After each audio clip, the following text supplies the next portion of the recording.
Je n'oublierai jamais l'instant exact où mon fils a prononcé ces mots. Il se tenait debout face à moi, une coupe à la main, affichant un sourire forcé, tandis que tout le monde attendait que je souffle la bougie du gâteau. 68 ans. 68 ans de vie, et c'est ainsi que mon propre fils me regardait. Le salon était rempli de murmures, de rires contraints et de cet enthousiasme factice qu'on ne respire que dans les réunions de famille où l'amour s'est depuis longtemps transformé en simple protocole. Valérie, ma belle-fille, riait avec exagération. Les enfants jouaient sans prêter attention et Olivier, mon propre fils, regardait son téléphone avec impatience.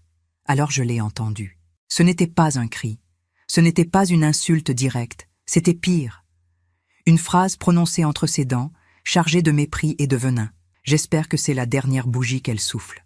Pendant un instant, l'air s'est figé. Personne d'autre n'a semblé l'entendre, seulement moi. Le son de ces mots s'est planté comme un couteau derrière ma poitrine. Je n'ai pas réagi, je ne pouvais pas. Je l'ai regardé en silence, avec ce calme qu'on apprend qu'après avoir trop souffert.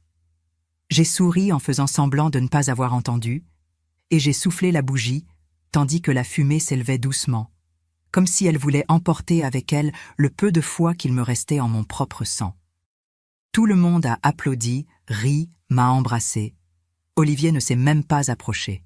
Et pourtant, tandis que l'écho des applaudissements se perdait entre les verres et les couverts, je me suis retrouvée à le regarder avec une sérénité qui l'a déconcerté. « Mon vœu est déjà exaucé », lui ai-je dit en le regardant dans les yeux. « Demain, tu comprendras. » Cette phrase lui a fait froncer les sourcils. J'ai à peine souri. Personne n'a compris ce que je voulais dire, mais au fond de moi, quelque chose s'était définitivement brisé. Après le gâteau, tout le monde est retourné à ses conversations superficielles.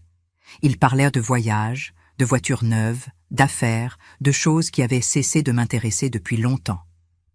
J'observais en silence, comme quelqu'un qui regarde une pièce de théâtre étrangère. J'avais passé ma vie entière aux côtés de Raymond à construire ce foyer, travaillant ensemble des heures interminables, renonçant à nos rêves, à notre repos, pour que rien ne manque. J'avais perdu mon mari il y a maintenant 8 ans, et depuis, je m'étais accrochée à Olivier comme au seul lien qui me maintenait debout. Mais lui s'était chargé de couper ce lien peu à peu, avec indifférence, avec orgueil, avec le même mépris avec lequel il me traitait désormais. Quand tout le monde est parti, le silence a été mon seul invité. Je suis restée à regarder la bougie éteinte sur le gâteau à moitié mangé. La fumée dessinait encore des formes dans l'air, comme si elle voulait me dire quelque chose. Je me suis servi un verre de vin rouge de Savoie et je me suis assise face à la table vide. J'ai pensé à Raymond, à comment il aurait réagi s'il avait entendu son fils me dire cela. Il disait toujours qu'Olivier avait du feu en lui, mais que s'il n'apprenait pas à maîtriser cette flamme, il finirait par brûler ce qu'il aimait. Et c'est exactement ce qui s'était passé. Il avait brûlé le respect, la tendresse et la mémoire de son père. L'horloge marquait 23h30 quand mon téléphone a sonné. C'était un message d'Olivier, bref, sec, presque moqueur. « Merci pour le dîner, maman. N'oublie pas de payer l'assurance de la maison. Bonne nuit. » J'ai souri. Pas de rage, mais de compréhension. Il n'y avait plus rien à sauver. Je l'avais perdu il y a des années, mais maintenant je l'acceptais enfin. J'ai éteint les lumières de la salle à manger et je suis montée dans ma chambre. Dans le couloir était accrochée la photo de Raymond, son sourire serein, son regard limpide. Je me suis arrêtée devant elle et j'ai murmuré qu'il n'y avait plus rien à faire, mon amour. Mais je lui promettais que demain tout changerait. Je me suis couchée, mais je n'ai pas dormi. Je suis restée éveillée à écouter le tic-tac de l'horloge, planifiant en silence. J'avais pris des décisions difficiles dans ma vie, mais aucune comme celle de cette nuit-là. Ce n'était pas la vengeance qui me guidait, mais la justice. Une justice intime, morale, celle qui n'a besoin ni de tribunaux ni de témoins, seulement du poids d'une conscience qui ne peut plus se taire. À minuit, je me suis levée et je suis allée jusqu'à mon bureau. J'ai ouvert le coffre-fort. À l'intérieur se trouvaient des documents, des actes de propriété, des relevés bancaires, tout ce que Raymond et moi avions construit ensemble pendant des décennies. Je les ai observés avec calme. Chaque feuille représentait des années de sacrifice, des nuits sans sommeil, et aussi des silences avalés par fierté. J'ai sorti les dossiers, Je les ai ordonnés sur la table et j'ai commencé à les examiner un par un. J'avais une idée claire de ce que je devais faire. Il n'y aurait plus de suppliques, ni d'excuses tardives, ni de conversations vides. Ce que mon fils avait détruit avec des mots, je le scellerais avec des actes. J'ai pris le téléphone et j'ai composé le numéro de maître Philippe Dumont, mon notaire et ami de toujours. Il a répondu à moitié endormi. « Madeleine, que se passe-t-il » ? « Le moment est venu, lui ai-je dit. Demain, je recommence à vivre. Mais avant de continuer, vérifiez si vous êtes déjà abonné à la chaîne et dites-nous en commentaire de quelle ville ou pays vous nous regardez. Nous aimons beaucoup savoir jusqu'où nos histoires voyagent. J'ai dormi peu cette nuit-là, et le peu que j'ai dormi fut un sommeil étrange, lourd, rempli d'échos du passé. J'ai rêvé d'Olivier enfant, courant dans la cour avec les mains tachées de terre, riant tandis que son père le poursuivait avec le tuyau d'arrosage à la main.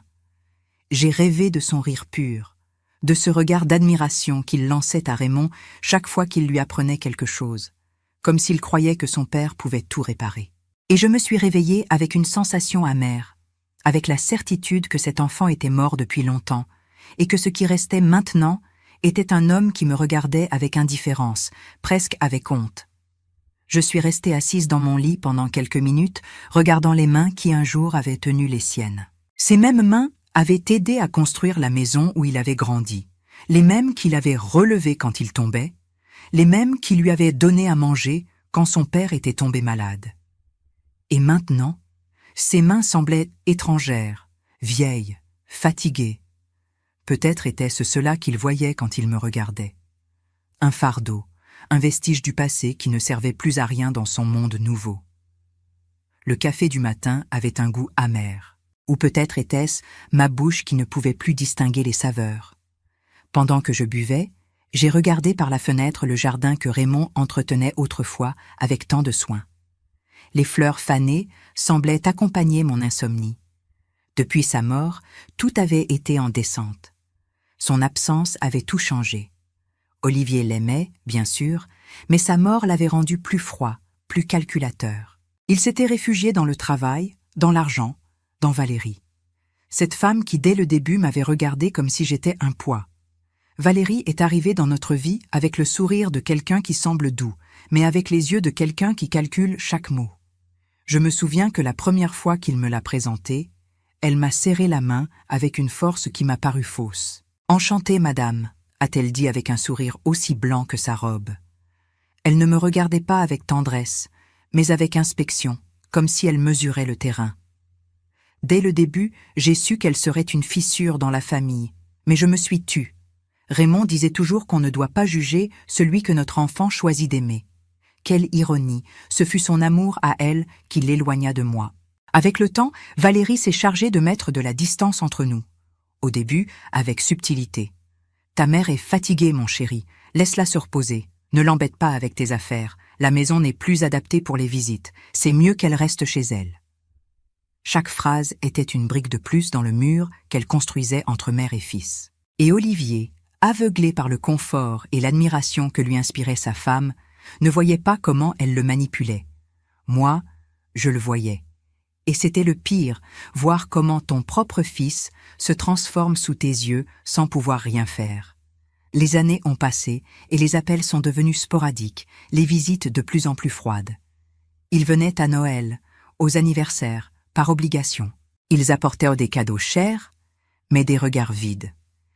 Et chaque fois qu'ils partaient, le silence de la maison me pesait davantage. C'était comme si à chaque visite, ils emportaient un peu plus de mon âme. Je me souviens d'un après-midi en particulier, quelques années auparavant. Olivier est venu me parler de l'atelier que Raymond avait fondé.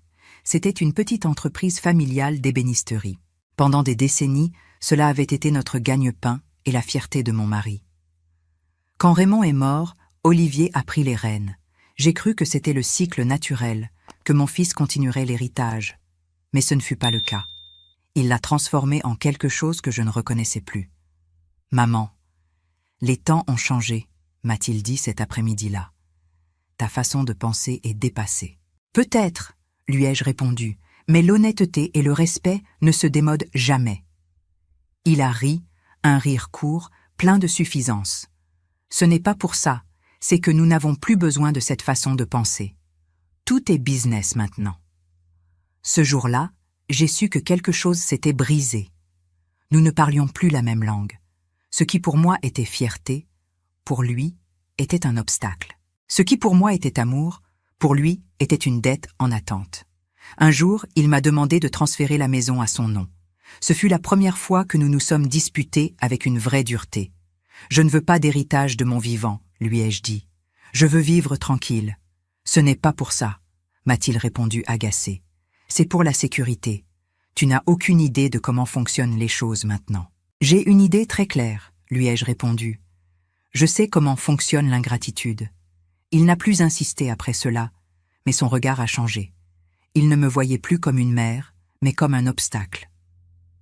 Un jour, en rangeant de vieux papiers, j'ai trouvé une note que Raymond avait laissée parmi ses affaires. Elle disait que si un jour je sentais que je ne pouvais plus continuer, je devais regarder mes mains, car en elles se trouvait tout ce que j'avais été capable de construire. Et si un jour notre fils oubliait qui j'étais, je devais le laisser tomber. Parfois, seul le sol apprend à regarder le ciel. Cette note a changé quelque chose en moi. Le lendemain matin, la pluie avait cessé et le ciel était propre. L'air sentait la terre mouillée. Je me suis habillée avec ma plus belle veste, celle que Raymond m'avait offerte pour notre 30e anniversaire de mariage, et je suis partie vers le centre d'Annecy.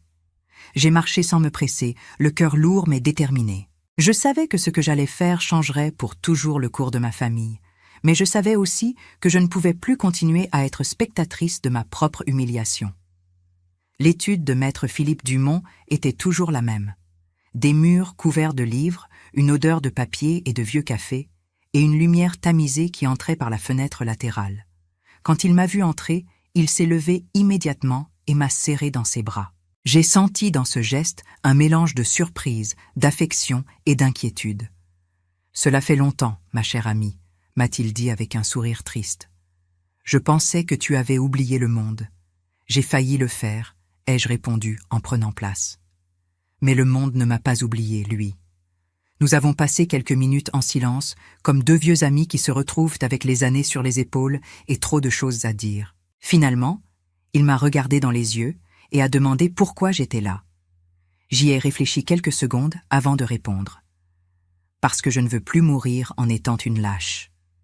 J'ai sorti de mon sac une liasse de documents jaunis, des actes de propriété, des certificats, des contrats. Je les ai étalés sur son bureau.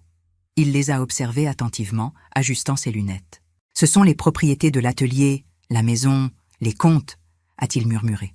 « Tout est encore à ton nom. » Oui, ma voix était ferme. Je n'ai jamais rien transféré. Olivier a essayé plusieurs fois, mais j'ai refusé. Philippe a levé les yeux, surpris. « Alors, légalement, tout t'appartient encore. » « Exactement. » Je me suis penchée vers lui. Je veux tout réorganiser. Philippe est resté silencieux quelques secondes. Il savait que ce que je demandais n'était pas une simple formalité. Il m'a observé en fronçant les sourcils. « Madeleine, cela a à voir avec ton fils, n'est-ce pas ?» J'ai hoché la tête lentement.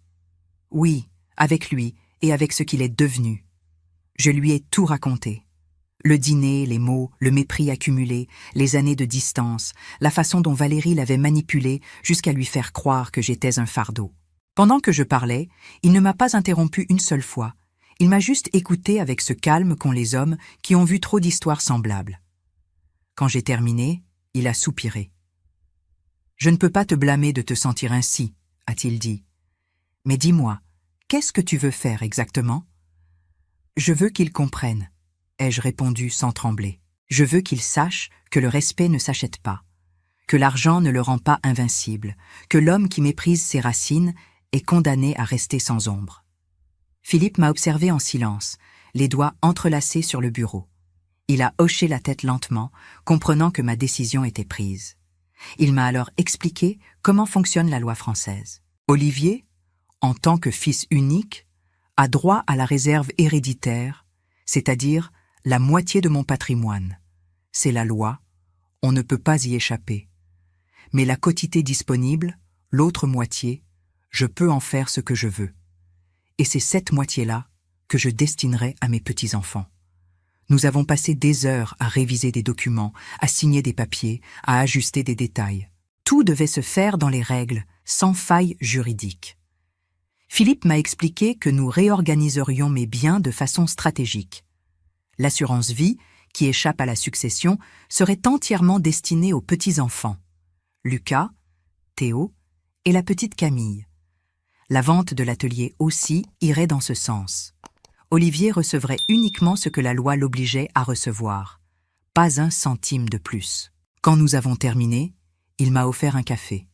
Je ne sais pas si cela t'apportera la paix, m'a-t-il dit, mais au moins cela te rendra le contrôle. J'ai souri, fatigué. À cet âge, mon ami, on ne cherche pas le contrôle, on cherche le respect. La semaine suivante, j'ai vendu l'atelier. L'acheteur était un jeune artisan qui m'a rappelé Raymond quand il était jeune. En lui serrant la main, j'ai senti que quelque chose se fermait en moi et que quelque chose de nouveau commençait. Le dimanche s'est levé clair, avec un ciel si propre qu'il semblait presque une moquerie. Tout était disposé depuis tôt le matin. La table couverte de la nappe blanche que j'avais brodée à la main il y a des années, les assiettes alignées, le vin qui respirait dans la bouteille et l'arôme de la fondue savoyarde qui envahissait la maison. C'était un jour parfait pour mettre fin à l'humiliation. Tandis que je me déplaçais d'un côté à l'autre en vérifiant les derniers détails, je sentais mon cœur battre lentement, comme s'il savait que ce jour serait différent. Il n'y avait pas de rage en moi, pas d'anxiété, seulement une paix étrange, le calme de celle qui n'a plus rien à perdre. Au centre de la table, la vieille bougie de mon anniversaire attendait, éteinte, fine, presque consumée. Je l'ai regardée avec tendresse. C'était mon témoin. La même flamme que j'avais allumée quand j'ai entendu mon fils souhaiter ma mort. Le son de la sonnette a interrompu mes pensées. C'était Olivier. Il est arrivé avec Valérie, son épouse, et les enfants, habillés du dimanche, souriant comme si de rien n'était. Elle est entrée la première, regardant autour d'elle avec ce geste hautain qu'elle n'a jamais perdu. « Quelle surprise que tu nous aies invités, Madeleine !» a-t-elle dit avec un sourire qui n'atteignait pas ses yeux. « Nous pensions que tu étais, je ne sais pas, fâchée. »« Non, Valérie, » ai-je répondu avec sérénité. « Aujourd'hui, il n'y a pas de place pour la colère. Aujourd'hui, je veux seulement partager un déjeuner en famille. » Olivier m'a serré la main avec nonchalance. Je n'ai pas pu éviter de remarquer qu'il ne m'a même pas regardé dans les yeux. Les enfants ont couru vers le jardin, riant, sans comprendre la tension qui flottait dans l'air. Derrière eux est entré Gérard, le père de Valérie, un homme en costume cher et au sourire fin. Celui-là même qui, des années auparavant, avait essayé d'acheter mon terrain pour un projet immobilier. Nous nous sommes tous assis. Les conversations étaient superficielles, pleines de phrases vides. Valérie parlait des vacances, Gérard d'investissement et Olivier de son avenir prometteur. Je les écoutais sans interrompre, comme quelqu'un qui regarde une pièce dont il connaît déjà la fin. Chacune de leurs paroles me confirmait la justesse de ma décision.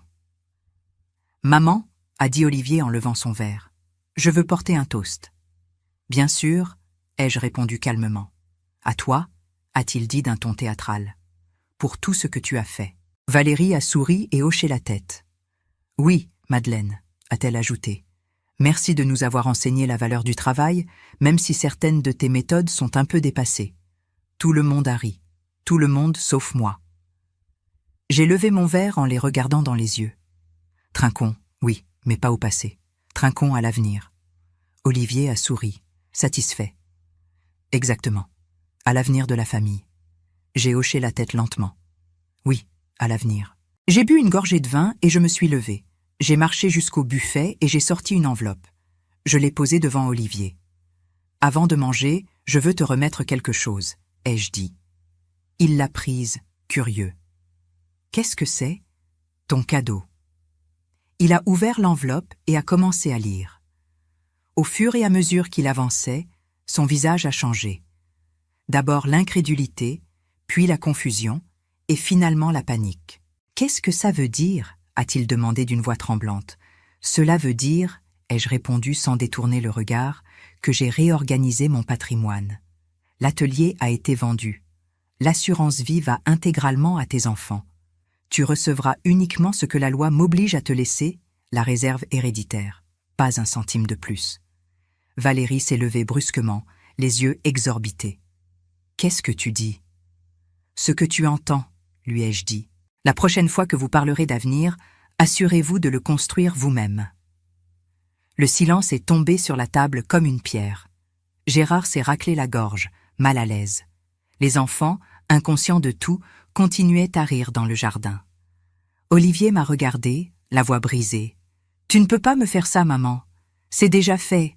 C'est de la folie. Non, c'est de la justice. » Valérie a frappé la table de la main. « Tu nous laisses presque rien. » « Non, Valérie, je vous laisse exactement ce que vous méritez, ce que vous avez construit avec vos propres mains, et visiblement, ce n'est pas grand-chose. » Je me suis levée avec calme, j'ai posé mon verre sur la table et j'ai marché vers la porte du jardin.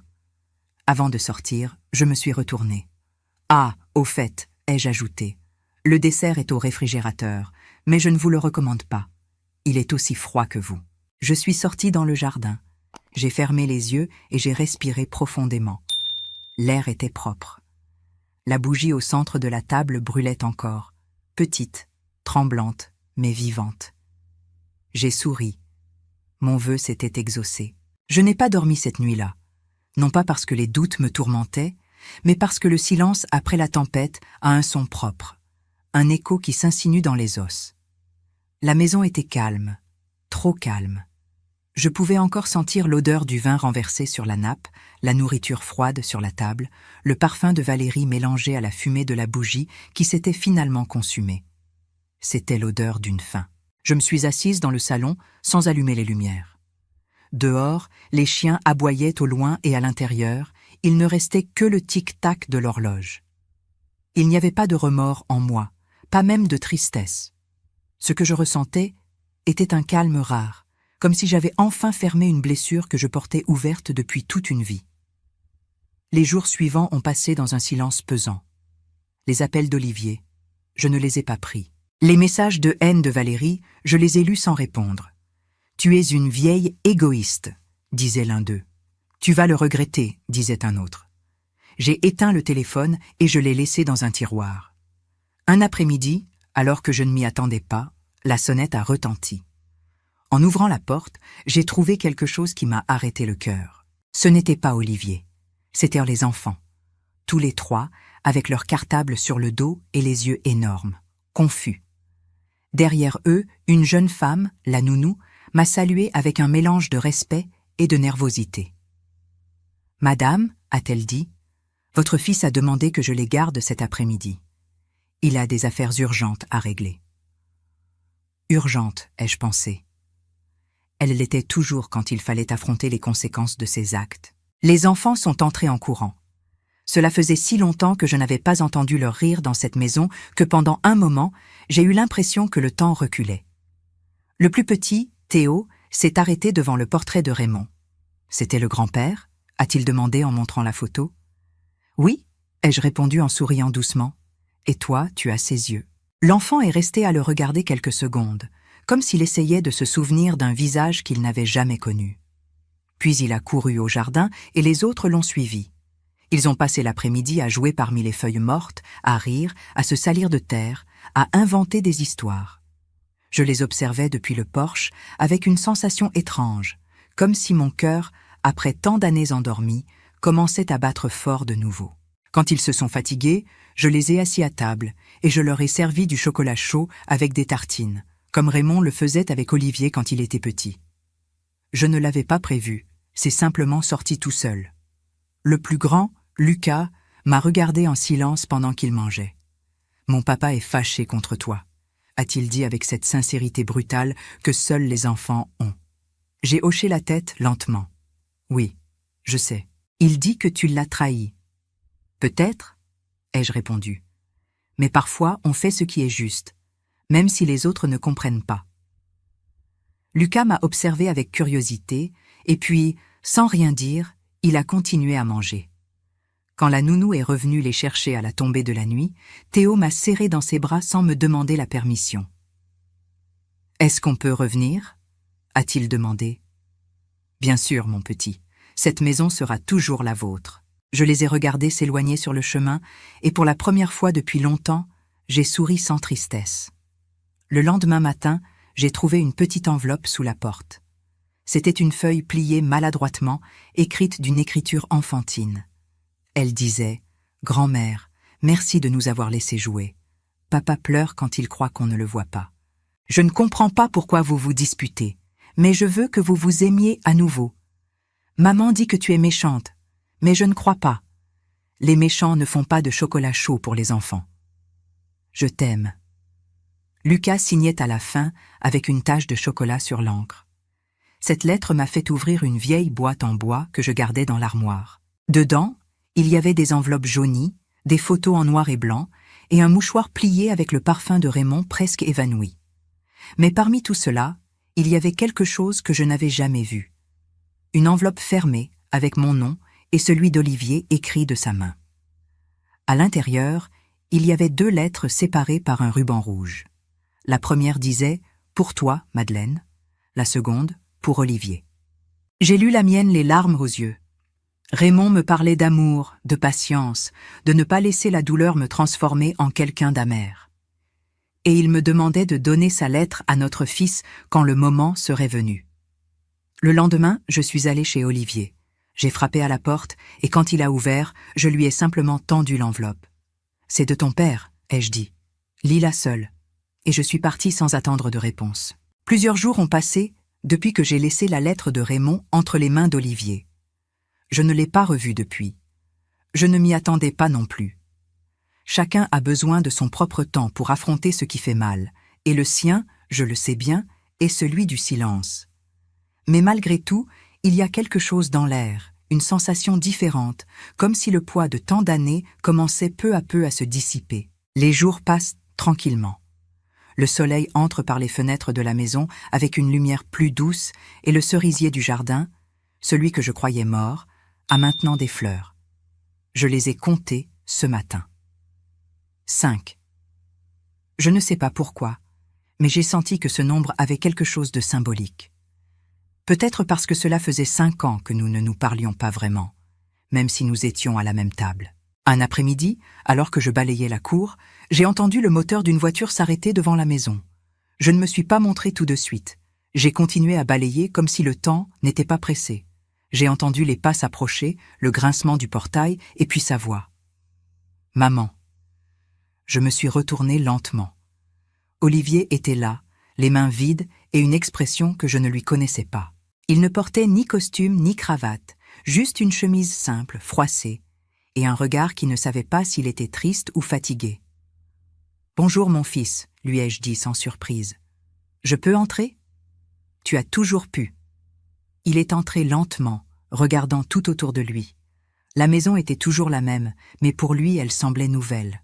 Il a passé sa main sur le dossier d'une chaise, touché le cadre d'une photo de Raymond, et puis il s'est assis face à moi dans la salle à manger. Pendant un instant, aucun de nous n'a rien dit, seulement l'horloge marquant le temps. « J'ai lu la lettre », a-t-il dit. « Enfin », ai-je hoché la tête. Je m'en doutais. Je ne savais pas que papa pensait ainsi. « Moi non plus », ai-je répondu, jusqu'à il y a peu. Il est resté à regarder la table. « Il disait que je devais te comprendre », a-t-il continué à voix basse, « que je ne devais pas juger ce que je ne connaissais pas. Ton père a toujours été plus sage que moi. Il disait aussi que je devais te demander pardon. » Le silence qui a suivi fut long. Olivier avait les yeux humides, mais il n'a pas pleuré. Il ne pleure jamais. Et pourtant, tout son corps semblait le faire.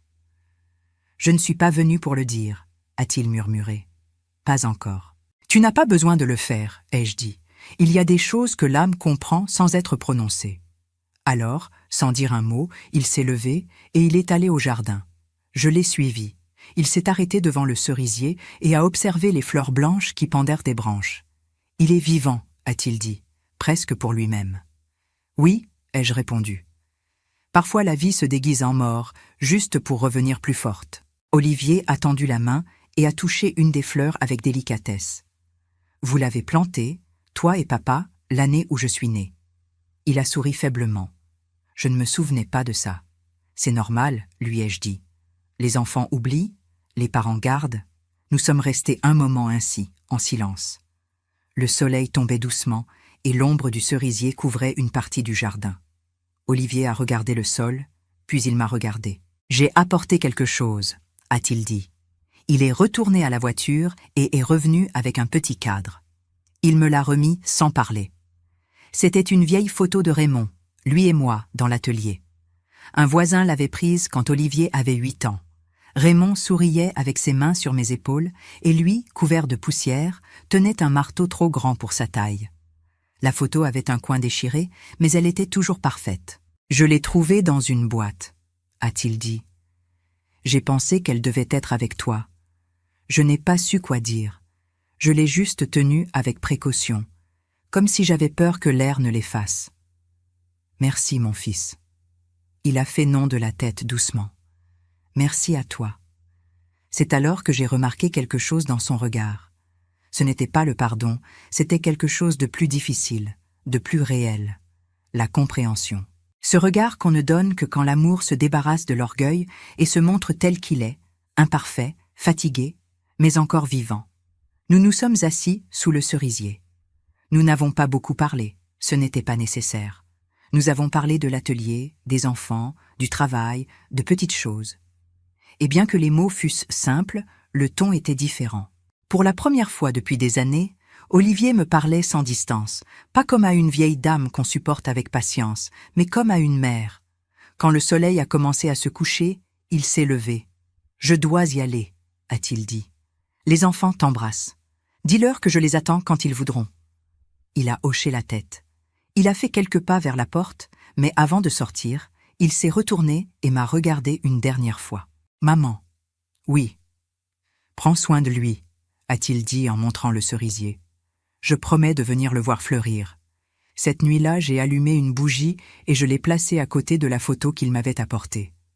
Raymond souriait, Olivier aussi, et moi, dans le reflet du verre, je me suis découverte en train de sourire également. Parfois le pardon ne se dit pas, il se respire. Et quand il arrive, la seule chose qu'on peut faire est de laisser l'âme se reposer.